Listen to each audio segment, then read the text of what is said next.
Oi, meus amores do sexto ano! Tudo bem com vocês, meus queridos? Espero que todos estejam na santa paz do nosso Senhor Jesus Cristo, amém?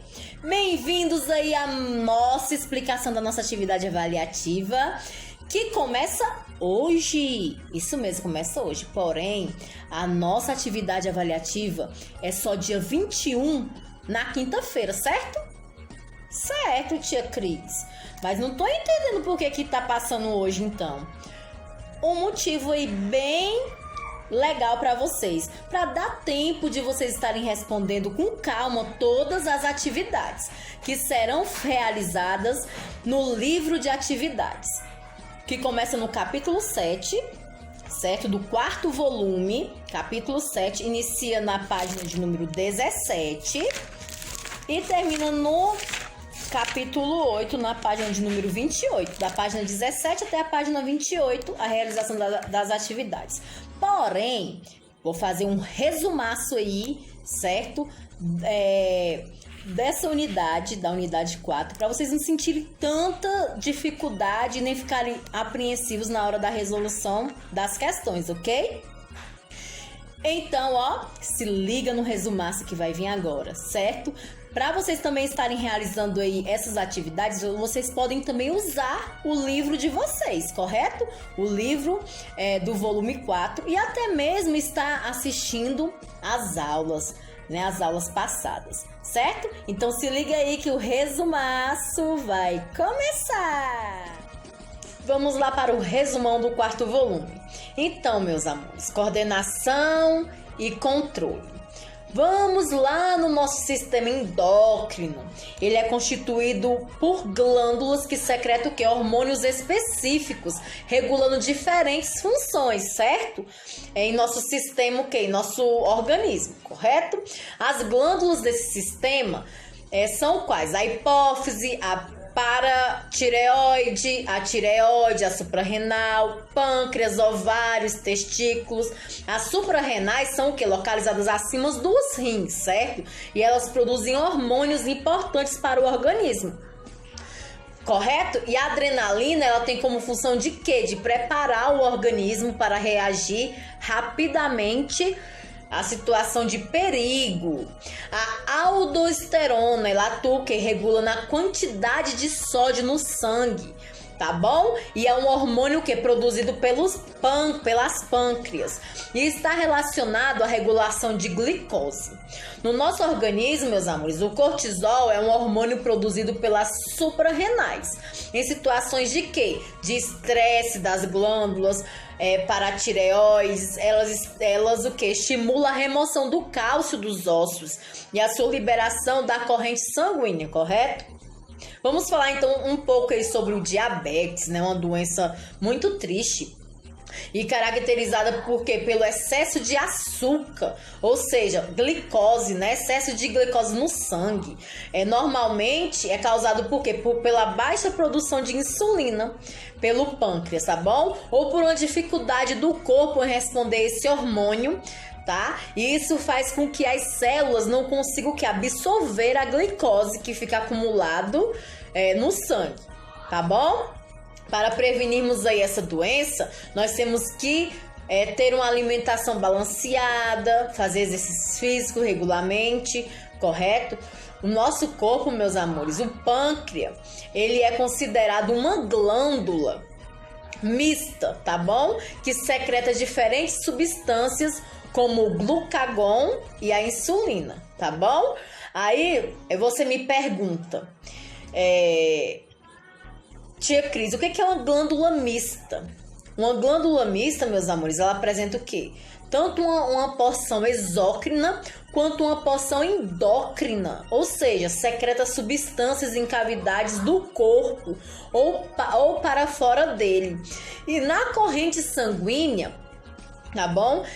Então, de acordo aí com as necessidades do nosso corpo, a energia que o nosso organismo necessita, como age o que? A insulina, né? A insulina, ela age o que? Diminuindo os níveis de glicose no sangue. E o glucagon, ele age como? Aumentando os níveis, tá bom? de glicose no nosso sangue.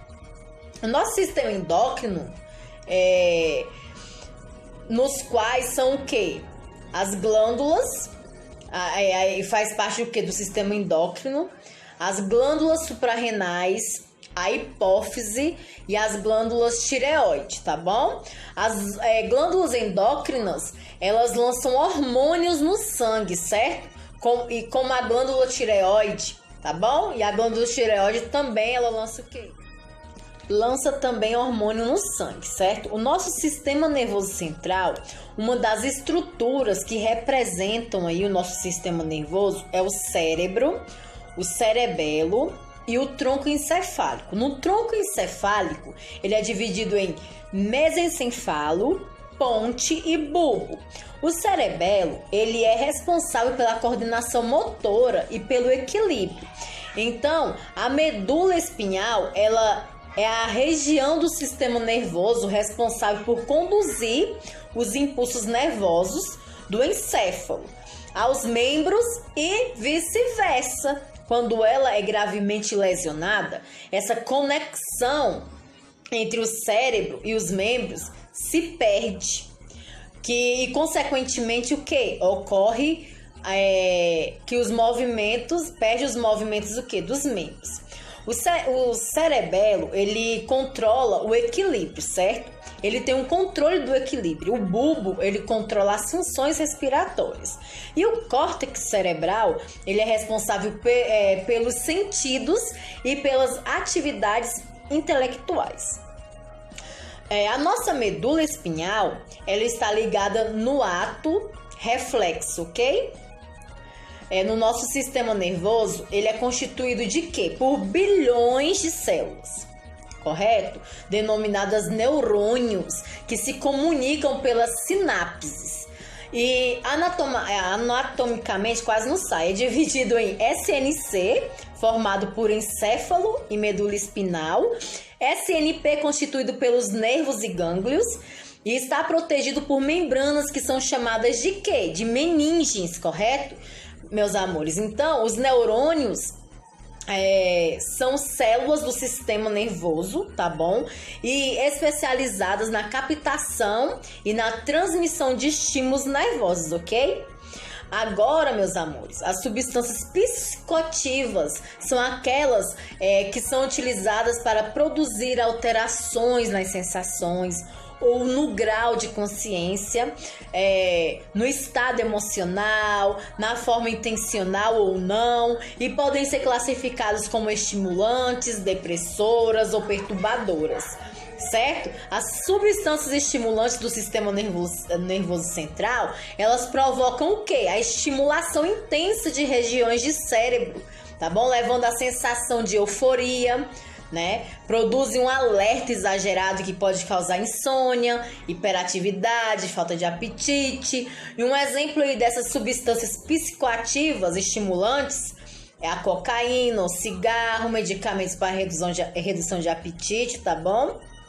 Entre outros. Agora vamos falar sobre os órgãos dos sentidos, tá bom? Os órgãos dos sentidos, eles são associados a alguma secreção produzida por eles próprios ou por outra estrutura que tem ou não relação com o sentido captado pelo órgão, tá bom? A saliva, por exemplo, ela tem a função de quê? Dissolvente, né? Substâncias químicas presentes nos alimentos para que possam ser percebidas pelos botões gustatórios, além de umedecer o alimento para ser engolido. Já a lágrima, né, que sai dos nossos olhos, ela tem a função de quê? De umidificar os olhos e impedir a entrada de poeira e micro-organismo, correto? Que prejudicam o quê? O nosso corpo. Já o cerume, que é aquela cerinha que fica aqui dentro do nosso ouvido, ele tem como função de quê? Ele tem como função impedir a entrada de micro-organismos prejudiciais, certo? Que prejudicam o nosso corpo. O muco, ele tem a função de quê? De impedir a entrada de micro-organismos e partículas de poeira, tá bom? E onde fica o muco, meus queridos? no nosso nariz, tá bom? Uma relação aí, meus amores, entre os órgãos dos sentidos, certo? É uma relação dos órgãos dos sentidos com o nosso sistema nervoso. Os órgãos dos sentidos, eles captam, né, as informações como a luz, o cheiro, a pressão, o calor, e pelas quais são levados os impulsos nervosos ao cérebro, certo? Que interpreta e transfere esses impulsos nervosos em sensações de claro ou escuro, por exemplo, quente ou frio, diversos cheiros e sabores de distinção de cores ou tato, entre outras. Então, o órgão responsável pelo sentido é o quê? A pele, né? Aí vocês me perguntam, por que, tia Cris, a pele? Meus amores, os receptores nervosos da pele, da nossa pele, eles captam sensações proporcionadas pelo toque, tá bom? Na parede superficial lisa, dura e fria, certo? E eles geram impulsos nervosos que são levados pelos nervos sensoriais até a medula espinal e depois ao cérebro, que interpreta essas sensações e responde o quê? A todas elas, não é verdade? Os receptores, eles se localizam aonde? Nos botões gustatórios, que são localizados aonde? Na língua, certo? E sua importância é receber estímulos do alimento, os quais são transferidos para as terminações nervosas e levados aonde? Até o cérebro, que produz o quê? A sensação do gosto, identificando aí o sabor. Então vamos falar um pouquinho sobre a nossa audição, meus amores. O nosso ouvido, ele é formado por regiões com diferentes funções, certo? Então as ondas sonoras, elas são o quê? Captadas pela orelha externa, que compreende o quê? O pavilhão auricular.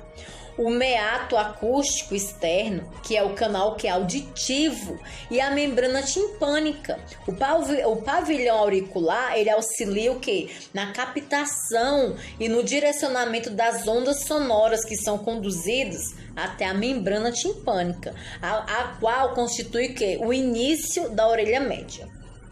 Então, quando o ser humano ele perde a audição, o que acontece? Às vezes essa perda auditiva pode estar ligada aqui à orelha média, que amplifica os sons que recebemos, ou a orelha interna, que recebe o quê? Os estímulos sonoros e os envia até onde? O cérebro, correto? Então, relembrando aí um pouco sobre a nossa visão, certo? A visão para o nosso olho, entendeu? Para que o nosso olho ele cumpra a função de forma adequada, além da luz, é necessário o quê? Que não existam alterações ou doenças que comprometam o quê? A visão. E comprometam a nossa visão, certo? E que doenças são essas, tia Cris, que pode comprometer a nossa visão? Uma delas é o glaucoma, que ele afeta o quê? Ele afeta a região entre a córnea e o cristalino. E ele pode o quê? Alterar a pressão do olho.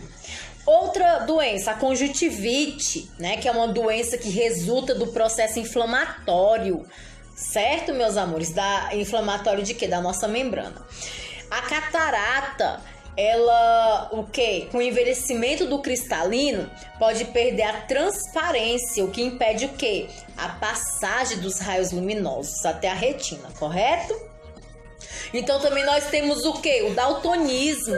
Ele afeta o quê, meus amores? Ele afeta as células da retina que percebe as cores, correto?